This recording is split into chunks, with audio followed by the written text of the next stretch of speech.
Good morning, all of you. BCom का third subject अपना है बिजनेस एडमिनिस्ट्रेशन, व्यवसाय प्रशासन, पेपर फर्स्ट, क्रियात्मक प्रबंध। पेपर फर्स्ट के संबंध में मैं बता दूं आपको कि ये कंपलसरी पेपर है एक तरह से, चाहे बच्चा रेगुलर हो या प्राइवेट हो, सभी को ये पेपर लेना पड़ता है। सेकेंड पेपर ऑप्शनल पेपर रहता है, उसमें अलग अलग पेपर होते हैं। रेगुलर बच्चों के लिए अपने यहाँ जो पेपर चला रखा है वो यहाँ पे रेगुलर बच्चों के लिए क्रियात्मक प्रबंध के क्षेत्र या प्रबंध की क्रियात्मक क्षेत्र, ये जो अपन अध्ययन कर रहे हैं इसमें पूरी जो अपनी बुक है उसकी एक तरह से समरी है, उनको शॉर्ट में अपन यहाँ पे अध्ययन कर रहे हैं अलग अलग क्षेत्र। जैसे अपन ने अध्ययन कर लिया था उत्पादन प्रबंध का, विपणन प्रबंध, मार्केटिंग मैनेजमेंट, मटेरियल मैनेजमेंट, सामग्री प्रबंध या इसको क्रय प्रबंध के नाम से भी जाना जाता है। आज अपन अध्ययन करेंगे वित्तीय प्रबंध, फाइनेंशियल मैनेजमेंट। फाइनेंशियल मैनेजमेंट के अंतर्गत सबसे पहले अपन एक चर्चा करते हैं वित्त के संबंध में। वित्त के संबंध में एक कोटेशन कहा जाता है कि वित्त व्यवसाय का जीवन तत्व होता है। वित्त व्यवसाय का जीवन तत्व होता है, अर्थात जिस प्रकार मनुष्य को जिंदा रहने के लिए वित्त की खून की आवश्यकता होती है, ब्लड की आवश्यकता होती है, उसी प्रकार व्यवसाय को अगर जीवित रखना है तो उसके लिए वित्त की आवश्यकता है। दूसरी तरफ अपन देखें कि वित्त व्यवसाय में अगर अधिक मात्रा में है तो नुकसानदेह होता है, और वित्त आवश्यकता से अगर कम है तो भी नुकसानदेह होता है। अतः जिस प्रकार मनुष्य जीवन में मनुष्य के शरीर के अंदर ब्लड की मात्रा कम होती है तो भी नुकसानदेह, और अत्यधिक ब्लड की मात्रा होने पर भी नुकसानदेह होती है। इसलिए ये कहा गया है कि वित्त व्यवसाय का जीवन तत्व होता है। अतः प्रत्येक संस्था में वित्तीय प्रबंध की अत्यंत महत्वपूर्ण भूमिका होती है। यानी कोई भी सेक्टर हो, चाहे गवर्नमेंट सेक्टर हो या प्राइवेट सेक्टर हो, सभी में वित्त प्रबंध महत्वपूर्ण माना जाता है।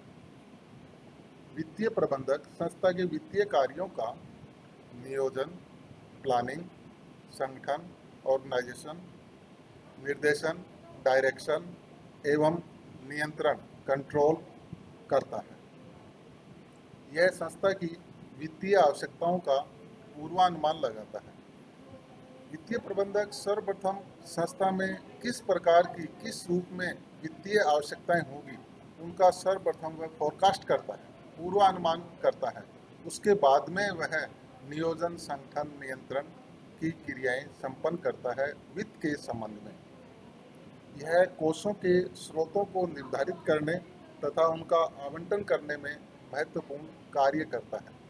फंड्स किस प्रकार से बनाए जाए संस्था में तथा उनका वितरण आवश्यकता अनुसार कौन कौन से सेक्टर में, कौन कौन से क्षेत्र में, संगठन में किया जाए, इसका निर्धारण वित्तीय प्रबंधक के द्वारा किया जाता है।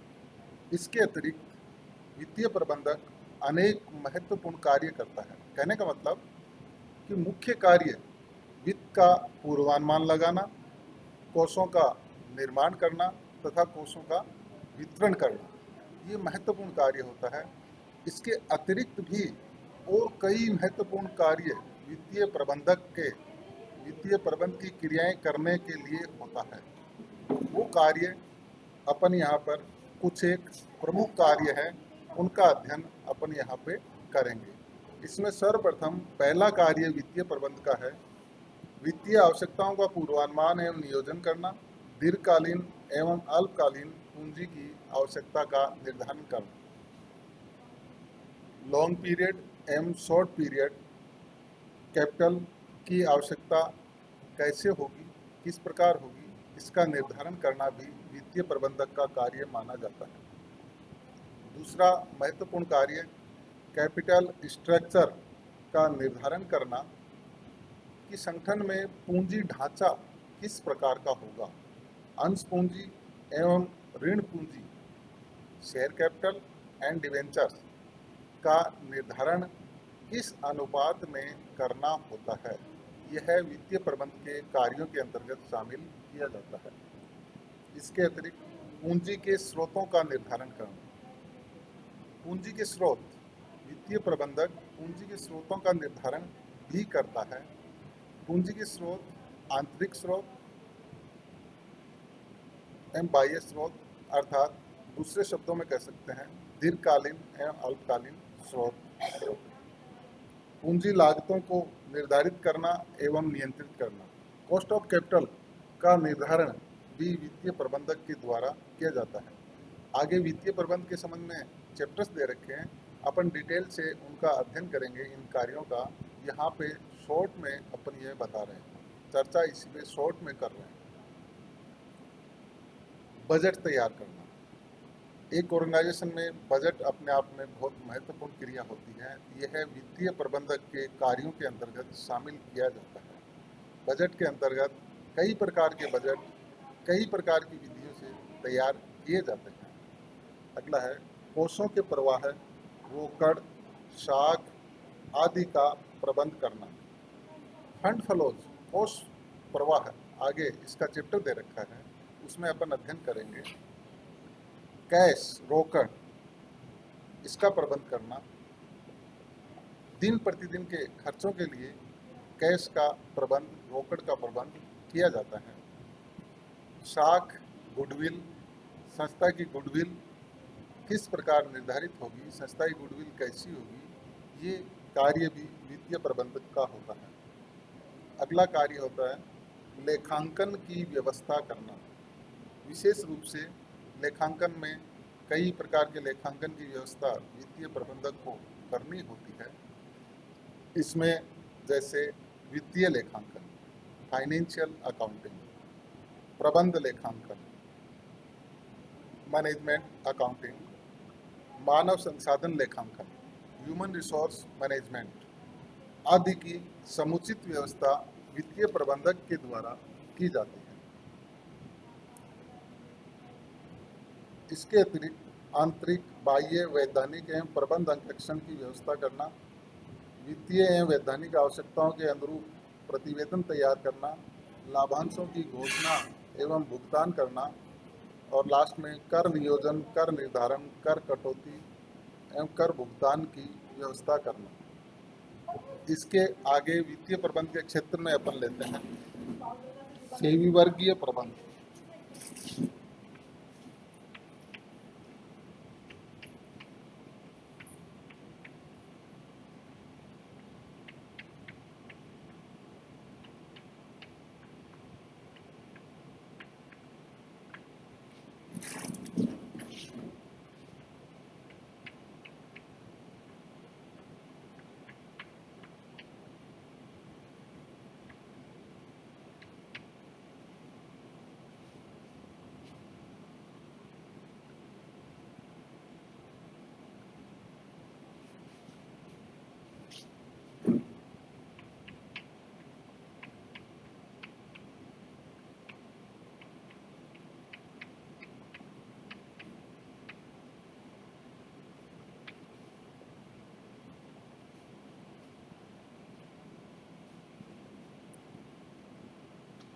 क्रियात्मक प्रबंध के क्षेत्र में अगला क्षेत्र है सेविवर्गीय प्रबंध, और इसका दूसरा नाम है मानव संसाधन प्रबंध, ह्यूमन रिसोर्स मैनेजमेंट।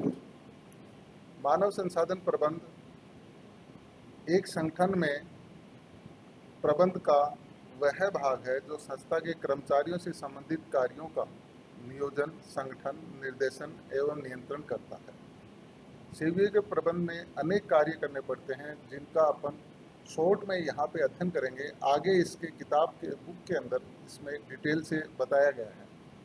मानव शक्ति नियोजन, मैन पावर प्लानिंग किया जाता है, जिसमें अल्पकालीन एवं दीर्घकालीन मैन पावर प्लानिंग की जाती है। जॉब एनालिसिस का कार्य मानव संसाधन प्रबंधन के अंतर्गत किया जाता है। कार्यों का मूल्यांकन किया जाता है। कार्य समृद्धि, जॉब एनरिचमेंट, जो आगे अलग अलग चैप्टर्स दे रखे हैं, जो ये मैं टॉपिक बोल रहा हूँ ये आगे चैप्टर्स दे रखे हैं, जो सेवियर के प्रबंध में कार्य किए जाते हैं। भर्ती, चयन, जिसमें साक्षात्कार, मनोवैज्ञानिक परीक्षण, अभिवृत्ति परीक्षण आदि का कार्य किया जाता है। प्रशिक्षण संबंधी क्रिया भी ह्यूमन रिसोर्स मैनेजमेंट में की जाती है। मानव संसाधन का विकास भी इसी ह्यूमन रिसोर्स मैनेजमेंट में किया जाता है। पदोन्नति, पदान्नति, सेवानिवृत्ति एवं सेवा मुक्ति आदि की क्रियाएं ह्यूमन रिसोर्स मैनेजमेंट में की जाती है। मजदूरी एवं वेतन प्रशासन, जिसमें बोनस, प्रेरणात्मक योजनाएं, अनुषंगी लाभ आदि क्रियाएं भी इसके अंतर्गत की जाती हैं। स्वास्थ्य सुरक्षा, कर्मचारी जो संगठन में कार्य करते हैं, प्रोडक्शन निर्माण संबंधी क्रियाएं करते हैं, या जितने भी कर्मचारी होते हैं उनके स्वास्थ्य संबंधी सुरक्षा ह्यूमन रिसोर्स मैनेजमेंट के अंतर्गत की जाती है। सामाजिक सुरक्षा, सोशल सिक्योरिटी, यानी जो भी वह कर्मचारी है वह रिटायरमेंट के बाद में उसके पीएफ एवं पेंशन आदि की व्यवस्था की जाती है। श्रम कल्याण की गतिविधियां, प्रबंध में सहभागिता। प्रबंध में सहभागिता ये आज के युग में प्रत्येक ऑर्गेनाइजेशन में बहुत महत्वपूर्ण कार्य माना जाता है। पार्टिसिपेटिव मैनेजमेंट के नाम से दूसरे शब्दों में इसको अपन जान सकते हैं। पार्टिसिपेटिव मैनेजमेंट यानी प्रबंध में श्रमिकों की सहभागिता। जो प्रबंध की क्रियाएं की जाती है उनमें प्रबंधकों की भागीदारी होनी आवश्यक होती है। सामूहिक सौदेबाजी, परिवेदना निवारण एवं सुझाव, औद्योगिक संबंध, इंडस्ट्रियल रिलेशन। औद्योगिक संबंध, एक कोई भी किसी प्रकार का ऑर्गेनाइजेशन हो उसमें औद्योगिक संबंध बहुत महत्वपूर्ण माना जाता है। औद्योगिक संबंध चाहे वह किसी भी क्षेत्र में हो, प्रबंध एवं प्रबंधकों के संबंध, प्रबंध एवं श्रमिकों के संबंध, ये सभी औद्योगिक संबंधों के अंतर्गत आते हैं।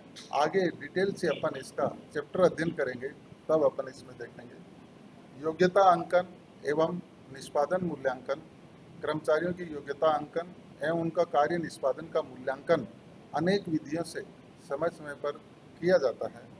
कर्मचारी अभिप्रेरणा, निरीक्षण, नेतृत्व, मनोबल एवं संप्रेषण, ये अपने आप में बहुत बड़े एवं विस्तृत टॉपिक हैं। यहाँ पे अपन पॉइंट वाइज शॉर्ट में यहाँ पे अध्ययन कर रहे हैं। इसमें एक एक टॉपिक अपने आप में बहुत विस्तृत है। जैसे कर्मचारी अभिप्रेरणा, कर्मचारियों को मोटिवेशन, अभिप्रेरणा की तकनीक, जैसे वित्तीय अभिप्रेरणा और अवित्तीय अभिप्रेरणा। वित्तीय अभिप्रेरणा में कर्मचारियों के वेतन, मजदूरी आदि का अध्ययन किया जाता है।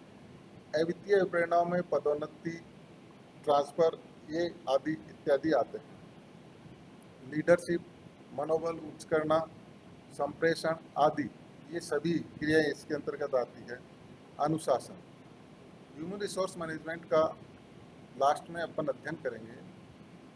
डिसिप्लिन, अनुशासन संबंधी नियम बनाए जाते हैं और उसी के नियमों के अनुसार ही कर्मचारी एवं प्रबंध यानी मानव संसाधन जितना भी है वो सभी उसी नियमों के अंतर्गत सभी क्रियाएं अपने कार्य निष्पादित करता है।